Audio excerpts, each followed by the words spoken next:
Hello, magandang tanghali po muli sa ating lahat. Ngayon po ay nandito na naman po ako upang ituro po natin sa inyo ang isang pamamaraan naman ng panggagayuma upang ang inyong mga partner ay pakalubusan tayong mamahalin.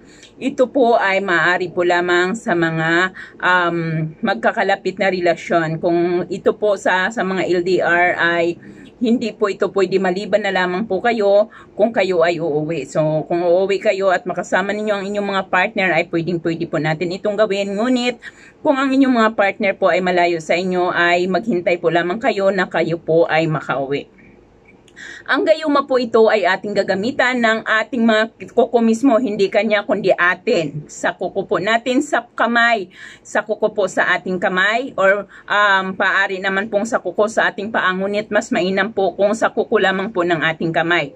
Ngunit bago po natin tiyakin na gamitin ang ating mga kamay, ng kuko ng ating mga kamay, ay tiyakin po natin na malinis ang ating mga kamay, ang ating pinagupitan ng ating mga kuko.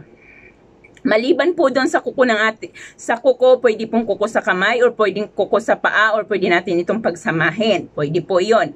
Kailangan din natin ng pawis, yung iyong pawis mula sa inyong singit.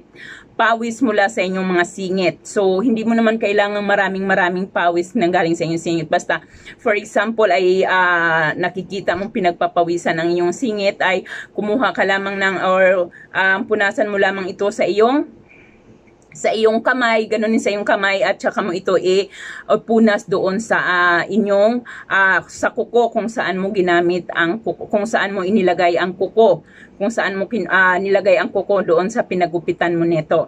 Ngayon, pag nandyan na po ang ating kuko, nandyan na po ang inyong mga kuko at ang singit, ang pawis mula sa inyong mga singit, ay pwede na nating umpisahan ang ating paggawa ng gayumang ito.